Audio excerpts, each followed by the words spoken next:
Gloomhaven, Buttons and Bugs, a solo adventure.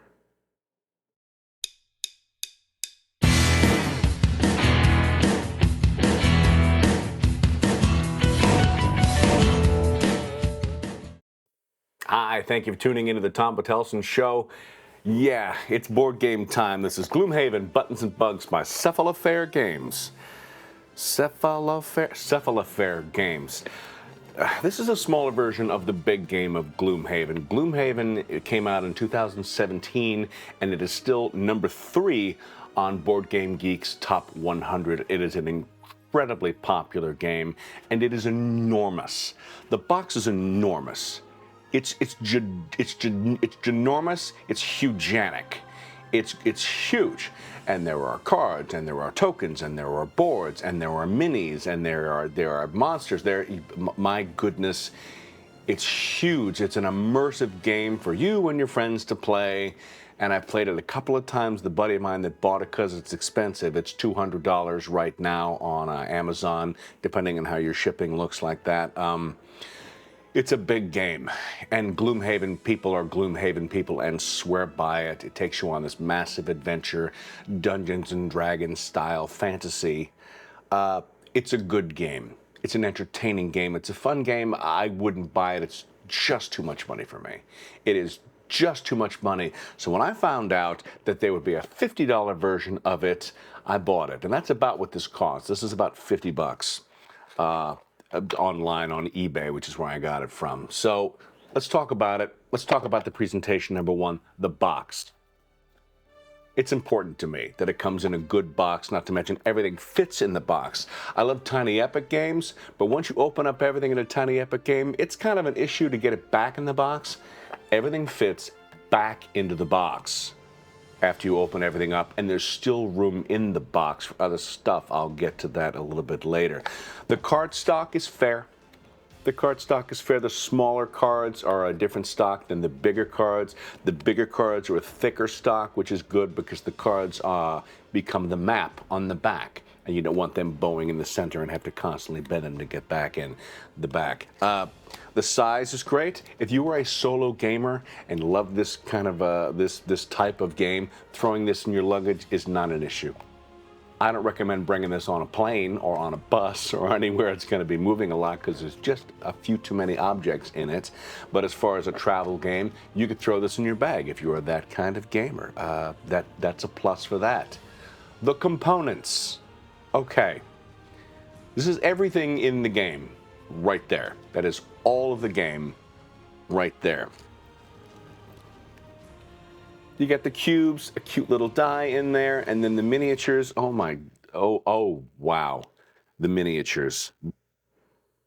Okay. That's the size of one of the minis. Okay? Could I paint that? I guess I could paint that. I might just dry brush them to give them a little bit of look, or I might not. I don't know, but my goodness, how cute is that? How adorable. This is an actual mini, because this, my goodness, the size of that. The other thing I love about the game, as far as components goes, is dials. Trackers. To track your hit points, to track the enemy's hit points. Dials. I love a dial in a game. It takes up no space in the box, and dials, absolutely love that. It's got a board game reference card, which is nice, but I've read reviews online of those who have played the game further along than I have that not everything is listed on this card. Big mistake for the game. Not to mention, they've got a learn to play book, and it says this is not the entire rules, but to get the entire rules, you can go to the website. So if you want to be on your phone most of the time looking for rules and things like that, that's an issue for me. Put it in the rules. Put all the things in the rule books. Not to mention, as I'm mentioning about space in the box, you can fit 20 more cards in the box. You can fit easily 20 more cards in the box. You could put a bunch of rules reference and just have them all laid out. You can get the entire game listed on these cards. They should do that. If they're listening, they should absolutely do that. Also, this is another game that is sponsored by or works with Dized. Dized is an app that will teach you how to play the game, which has an electronic voice, which gets to me and makes it a little bit of an annoyance. But it works. It is a good way to learn a game, and it takes you through every step. And please take one card down before putting the other card down, and then mark the thing, and it's very that. So that's, yeah, the components. The components, great. The plot. What happens in Gloomhaven Buttons and Bugs? You're a hero who has been shrunk down to the size of a button or a bug, and then you have to fight monsters and bosses and complete levels till you level up and get out and become big again. That's the story you're going on. That is its plot. The mechanisms.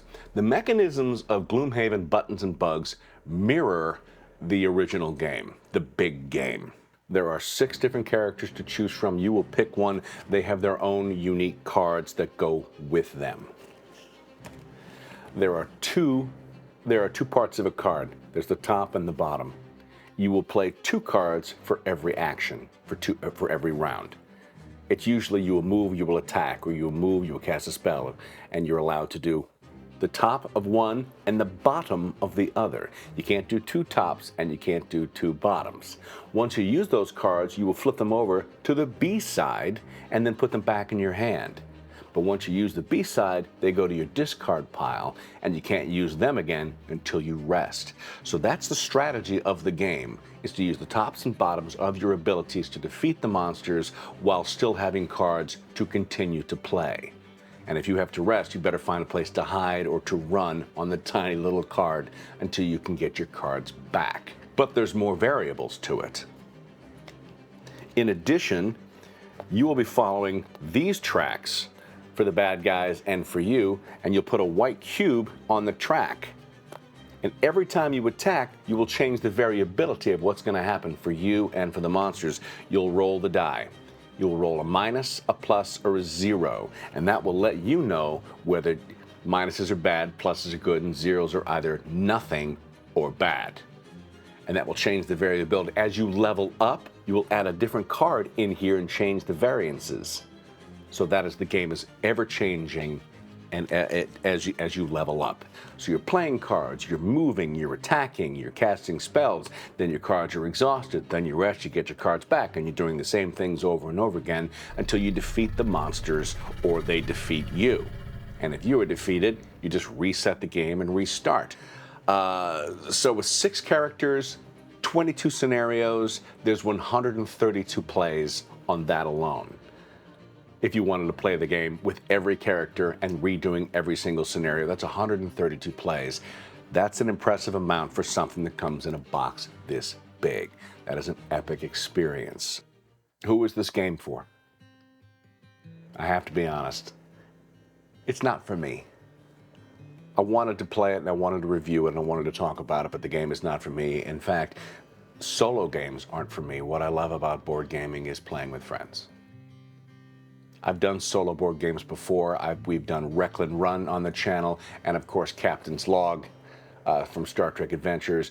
That is more of a journaling to me, which helps me write the scripts for the Captain's Log Adventures.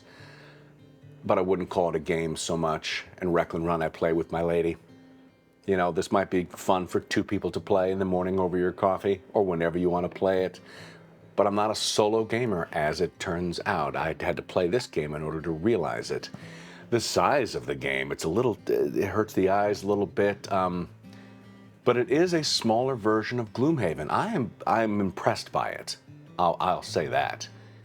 The game is not for me, but I am impressed by it. If you are a solo gamer, I do recommend it. I do recommend it. I think you will like it. I think it captures the theme of Gloomhaven, the original. The strategy is difficult enough to where you're playing, what cards do I want to exhaust? What cards can I use now? And then like, well, wait a second. If I exhaust that card, I won't have any cards to play before the next round. And do I have enough room to run away from the monsters and be hidden, you know, before the traps and all the things on the... yeah, the strategy is intense. Gloomhaven Buttons and Bugs is a great solo game.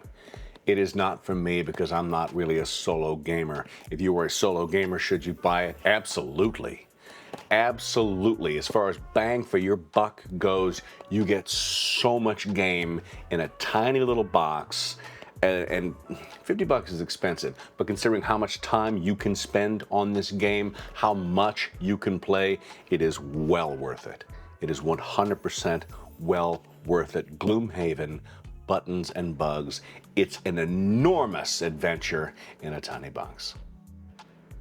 That'll do it for this week from my mini review of the mini game Gloomhaven, Buttons and Bugs. Highly recommend if you are a solo gamer. It's a big game in a little box. It is great. Coming to this channel as far as gaming goes will be my review of crossbows and catapults from Restoration Games, which I just got and I just played, and it's fantastically fun and goofy and silly and everything I wanted. I love that game. I love that gaming company. I love Restoration Games for taking older games that I loved as a kid and never bought. Now I'm just going to buy them as adults, and I love the re-implementation of everything. It's great. And we're going to do a playthrough of an actual battle between me and a friend of mine. I've yet to figure that out yet, but that's going to happen. All right, coming soon. Like and subscribe if you like this content, and hit that notification bell so you know when my stuff drops. It drops on Sunday. Thank you for joining me for this gaming review. Thanks for coming on board for our journey of things that we love and things that we nerd out about. All the nerd, all the geek, all the time. Board games, role-playing games, movies, television, superheroes, all of it. And until I see you next time, as always, peace, love, live long, and prosper. And I mean it. The Tom Patelson Show has a merch store, and it is open. Get yourself some peace, love, live long, and prosper hands on a hat, t-shirt, coffee mug, hoodie, sweatshirt. If you'd like to help support the show, click on that link.